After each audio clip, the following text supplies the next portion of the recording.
ناظرین السلام علیکم۔ پروگرام دین و دانش میں جاوید احمد غامدی صاحب کے ساتھ زبیر احمد حاضر خدمت ہے۔ آپ کو یاد ہوگا کہ پچھلے پروگرام میں ہم نے قرآن مجید کے سیگمنٹ میں سورہ بقرہ سے ابتدائی 5 آیات سلیکٹ کی تھیں اور ان کا ترجمہ کرنے کے بعد غامدی صاحب سے اس کے بارے میں کچھ سوالات ہم نے پوچھے تھے۔ اس سیگمنٹ میں ہم نے پچھلے پروگرام میں ان آیات پہ جو بحث کی تھی ان میں الف لام میم پر گفتگو ہوئی تھی، ذالکہ پہ گفتگو ہوئی تھی کہ یہ ذالکہ کا لفظ یہاں پر کیوں استعمال ہوا ہے، الکتاب پر گفتگو ہوئی تھی، اور اوور آل ہم نے بات کی تھی، اور خاص کر کے ایک بڑا امپورٹنٹ کویسچن کہ ایک جگہ ہدی للمتقین کہا گیا اور دوسری جگہ اسی سورہ میں ہدی للناس کہا گیا ہے، اور غامدی صاحب نے اس پر اپنا جواب دیا تھا کہ ایک اصولی ایک آنسر ہے، ایک اصولی بات کہی گئی ہے اور اس کے بعد ایک اسپیسیفک بات کہی گئی ہے۔ اپنی گفتگو کو ہم مزید اسی ضمن میں آگے بڑھاتے ہیں۔ میں اپنے ان ناظرین کے لیے جو ہمارے پروگرام میں شامل پچھلی دفعہ نہیں ہو سکے تھے، ان 5 آیات کا ترجمہ رکھے دیتا ہوں تاکہ بات کو سمجھنے میں آسانی ہو۔ سورہ بقرہ کی ابتدائی 5 آیات ہیں۔ اللہ کے نام سے جو سراسر رحمت ہے، جس کی شفقت ابدی ہے۔ یہ سورہ الف لام میم ہے، یہ کتاب الہی ہے، اس میں کوئی شبہ نہیں اے پیغمبر، ہدایت ہے ان خدا سے ڈرنے والوں کے لیے، یہ جو بن دیکھے مان رہے ہیں اور نماز کا اہتمام کر رہے ہیں، اور جو کچھ ہم نے انہیں دیا ہے اس میں سے ہماری راہ میں خرچ کر رہے ہیں، اور یہ جو اسے بھی مان رہے ہیں جو تم پر نازل کیا گیا اور اسے بھی جو تم سے پہلے نازل کیا گیا، اور آخرت پر فی الواقع یقین رکھتے ہیں، یہی ہیں جو اس سے پہلے بھی اپنے رب کی ہدایت پر رہے ہیں اور یہی ہیں جو اب بھی فلاح پانے والے ہوں گے۔ غامدی صاحب، پچھلے پروگرام میں ہم نے ان آیات پر ایک اجمالی جائزہ لیا تھا، کچھ باتیں ڈسکس کی تھیں۔ آج اپنی گفتگو کو ہم آگے بڑھاتے ہیں۔ اس میں ہے ہدی للمتقین، متقین کے لیے ہدایت ہے، گائیڈنس ہے۔ پہلی بات تو یہ ہے کہ یہ ہدا سے مراد کیا ہے، کس طرح کی ہدایت ہے، اور کیا یہ صرف دینی معاملات میں ہدایت ہے یا دنیاوی معاملات میں بھی اس میں سے ہدایت مل سکتی ہے؟ یعنی ہدایت کا مطلب یہ ہوتا ہے کہ وہ چیز جو آپ کی رہنمائی کر کے آپ کو منزل مقصود تک پہنچا دے۔ آپ کہاں جانا چاہتے ہیں، آپ کے ذہن میں کیا سوال ہے، آپ کس چیز کا جواب چاہتے ہیں۔ جب آپ کسی سے اس معاملے میں رہنمائی طلب کرتے ہیں تو جس طرح ہم اردو زبان میں رہنمائی کا لفظ بولتے ہیں، اسی طرح عربی زبان میں ہدایت کا لفظ بولا جاتا ہے۔ تو قرآن مجید ہدایت بنا ہے اور ہدایت ہے۔ اگر کوئی شخص واقعی خدا ترسی رکھتا ہو، خدا کی طرف رجوع کرنے کے لیے تیار ہو، بات سننے ماننے کے لیے تیار ہو، تو وہ اس قرآن مجید سے ہدایت پا سکتا ہے۔ یہاں جو بات بیان کی گئی ہے وہ یہ ہے کہ اس قرآن مجید سے جن لوگوں نے ہدایت پائی ہے، جنہوں نے اس سے فائدہ اٹھایا ہے، وہ کن صفات کے لوگ ہیں اور اس ہدایت کا کیا اثر ان کی زندگی میں نمودار ہوا ہے۔ تو اس کے لیے یہ لفظ استعمال کیا گیا ہے۔ رہ گئی یہ بات کہ قرآن کس نوعیت کی ہدایت دیتا ہے، تو قرآن مجید کا اصل موضوع یہ ہے کہ انسان کو مرنے کے بعد کیا صورتحال پیش آنے والی ہے۔ اس کا ایک پروردگار ہے، اس کی صحیح معرفت اسے حاصل ہو جائے۔ اس کا پروردگار جب اپنی پیشی کے لیے اس کو بلائے گا تو اس وقت اسے کس صورتحال سے دوچار ہونا پڑے گا، اس کے بارے میں اس کو معلومات حاصل ہو جائے، اور اگر اس نے وہاں کامیابی حاصل کرنی ہے تو اس کامیابی کے لیے اسے کیا کرنا ہے۔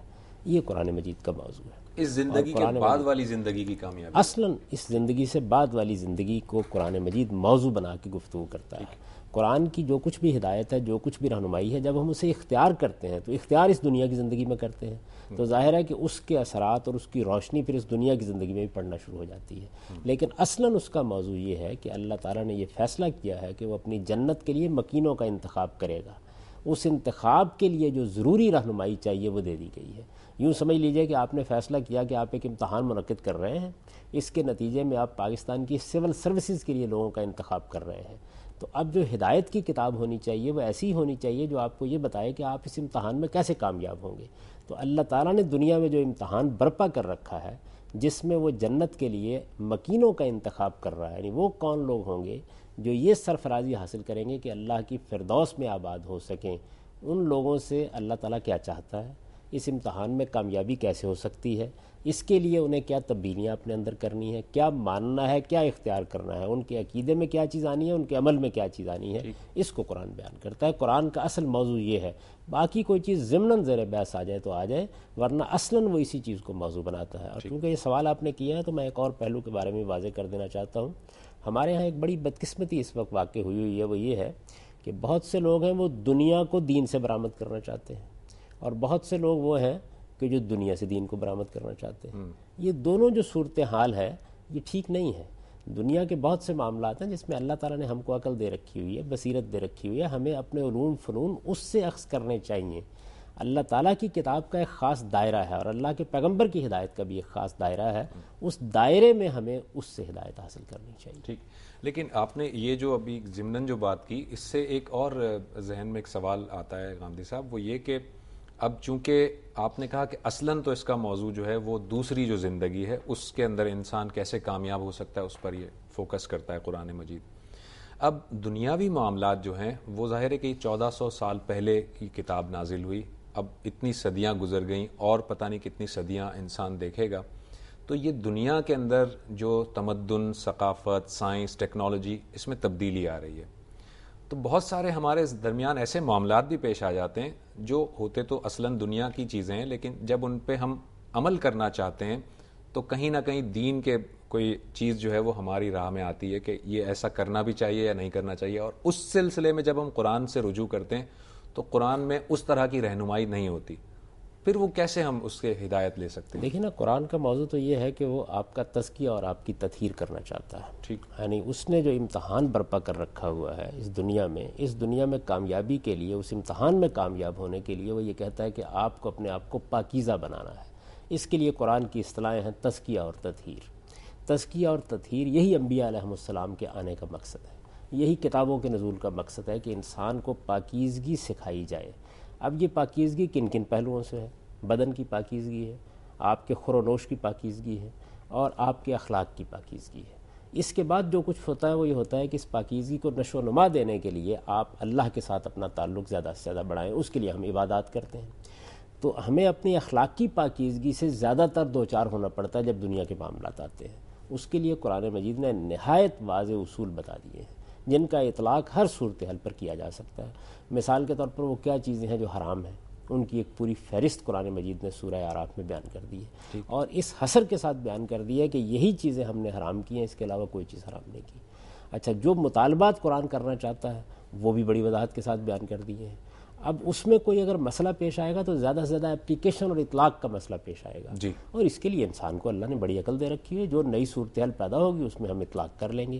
یہ اطلاقی کام ہی ہے جس کو اجتہاد کہا جاتا ہے، اور اس کا دروازہ کبھی بند نہیں ہوتا۔ اہل علم یہ کام پہلے بھی کرتے رہے ہیں، آئندہ آنے والے زمانوں میں بھی کرتے رہے ہیں۔ ٹھیک، اچھا، یہاں پر ایمان بالغیب کا لفظ استعمال ہوا ہے، اس کے معنی عام طور پر یہ کیے جاتے ہیں کہ غیب پر ایمان لانا، آپ نے ترجمہ کیا ہے بن دیکھے ایمان لانا، کوئی فرق ہے ان دونوں میں؟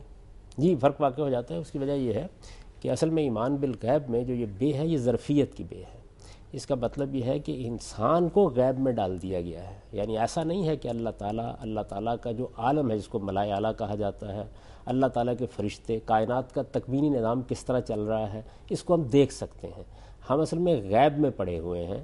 یوں سمجھ لیجیے جس طرح قرآن مجید میں یہ تعبیر آتی ہے نا کہ یخشون ربہم بالغیب، وہ اپنے پروردگار سے ڈرتے ہیں غیب میں ہوتے ہوئے، یعنی اس کے باوجود کو وہ دیکھ نہیں رہے۔ تو اس وجہ سے ہمارے ہاں اس کے دو ترجمے عام طور پر کیے جاتے ہیں، ایک تو وہی ہے جو آپ نے بیان کیا، اور دوسرا یہ ہے کہ وہ بن دیکھے ایمان لاتے ہیں۔ چنانچہ اردو کے جو پہلے مترجم ہیں شاہ عبد القادر، انہوں نے بھی یہی ترجمہ کیا ہے اس کا، وہ بن دیکھے خدا کو مانتے ہیں، یعنی وہ دیکھنے کا تقاضا نہیں کرتے۔ یہ نہیں کہتے کہ ارن اللہ جہرتن، جیسے کہ یہود نے کہا کہ آپ اللہ کو دکھائیے تب مانیں گے، بلکہ وہ عقل سے، علم سے جب سمجھ لیتے ہیں اور خدا کی معرفت ان کو حاصل ہو جاتی ہے تو پھر وہ اللہ کو مان لیتے ہیں۔ ٹھیک، ناظرین ایک مختصر سے بریک سے واپس آتے ہیں۔ ابھی غامدی صاحب نے جو جواب دیا اس کی مزید وضاحت لیتے ہیں بریک کے بعد۔